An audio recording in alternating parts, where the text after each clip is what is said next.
Chapter 12, Bodily Integrity and Autonomy. All babies and children have the right to the autonomy and integrity of their bodies. All women and men have the right to the autonomy and integrity of their bodies. All humans have the right to the autonomy and integrity of their bodies. Animals and pets also have rights. Culture or religion is never an excuse to violate someone's bodily integrity and autonomy, personal freedom, and right to pursue happiness. How does bodily integrity and autonomy get violated? In so many horrible ways. Let's talk about animals first. With food animals, they get castrated in factory farms and mutilated in horrible ways, just to make it easier to kill and profit from them. And with pets, some people cut parts of their dog's ears and tails off. What? No way! Yes, they do it because that makes them feel better about how the dog looks. That doesn't make any sense at all. It sounds so cruel and unnecessary, like declawing a cat. Yes, declawing a cat is also very cruel. Most people don't know that it's part of the cat's very nature to be able to scratch things. And when a cat is declawed, it is not as simple as removing their nails. It's surgery with anesthetics, and there are sometimes complications and chronic pain and scar tissue. That sounds so painful. It is. And all this pain gets inflicted on a poor little cat because people care more about their furniture than the dignity and comfort of their animal companions. I would rather have some scratches on my furniture than damage my cat's claws. You are correct. Sadly, this is a perfect example of how some people will allow pain to happen to relieve pain in themselves. It is called pain transfer. I don't understand. Pain transfer is when a person hurts or allows pain in another person or an animal, because some of the pain in that person is seemingly relieved by transferring it to the victim. Also, doing so hurts less than altering the way they think about that person or animal. Can you give me an example? Sure. In the case of people who mutilate their dog's ears and tails, since it is culturally accepted by some people, that person would have to change their mind, alter their opinion, their perspective, and hardest of all, go against others who they once agreed with. It can be very uncomfortable to believe in something different than the people around you. Yes, I'm sure it can be. So, it is easier for that person to say to themselves, everyone else does this to their dogs, so I will do the same. That's sad. Yes, and the worst part is, because of this, nothing ever changes, and change, when it comes slowly and with great resistance. Are there other examples of bodily integrity and autonomy violations? There are many. For example, some women have balloons inserted into their breasts to make them bigger. Yes, of course, I've heard of this. Why is that funny to you? Sorry, I didn't mean to laugh. That's okay. Your laugh is a good example of how accepting we are of things which should disturb us. How are breast implants disturbing? It's another example of pain transfer, but in this case, it's transferred within the person. Instead of being happy with themselves the way they are willing to accept discomfort and cutting surgery of themselves rather than disregard other people's opinion of their bodies.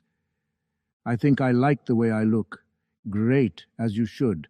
But it's particularly difficult for women and girls, as so many expectations are put upon them by men and by religion and culture as to how they should look. Expectations of how they should look? Yes, it is this expectation, along with cultural pressure, that causes most all of the bodily integrity and autonomy violence in this world. What about circumcision? Yes, a very tragic example of bodily integrity and autonomy violence. It is very, very sad.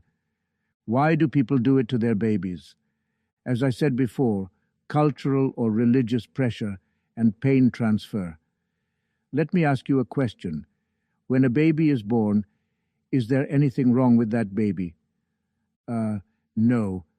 If you believed in God, would you think that God made a mistake in the way a baby's body looks? No, of course not. I would assume God would make us exactly the way we are meant to be. Yes, exactly, and if you did not believe in God, would you, knowing that all babies are born with the same parts on their bodies, assume that that must be the way we naturally look? Well, yes, of course.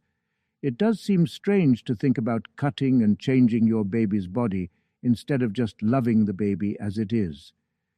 Millions of babies go through this every year because of cultural excuses and pressure, genital-obsessed religions, or medical myths about cleanliness.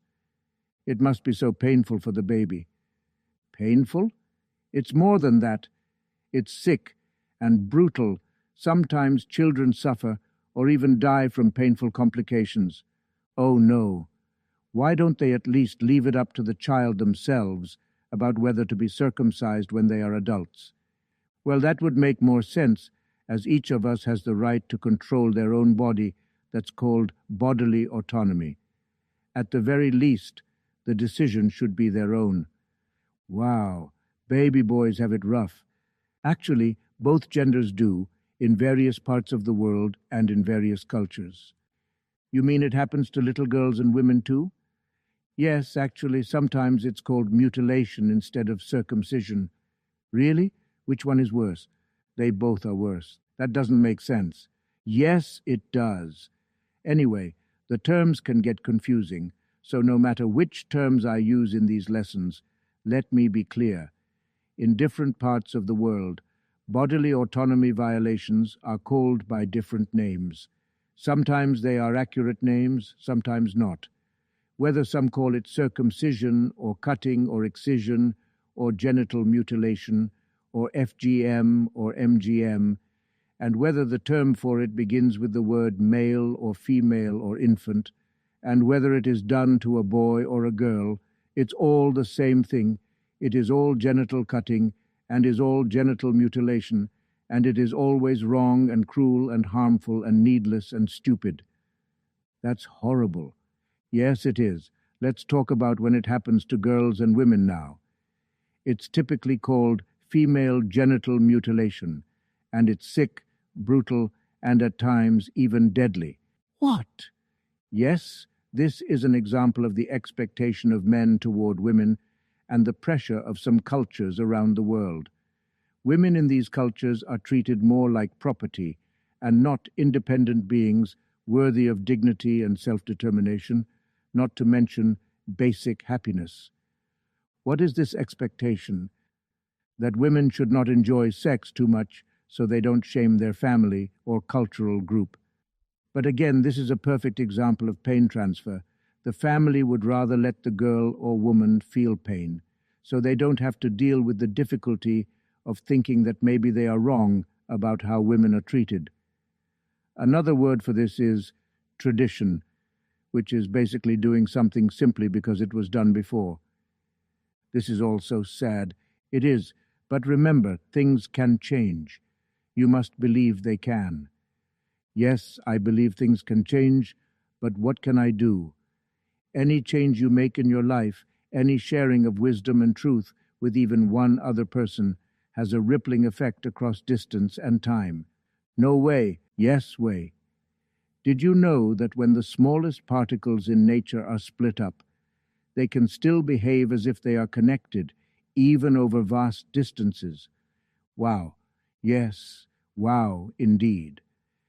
When you talk positively with someone, that experience will be carried with that person, even without them knowing it consciously, for years and years. In this way, even one positive conversation can spread across the world. This is how every single human on earth can make the world a better place.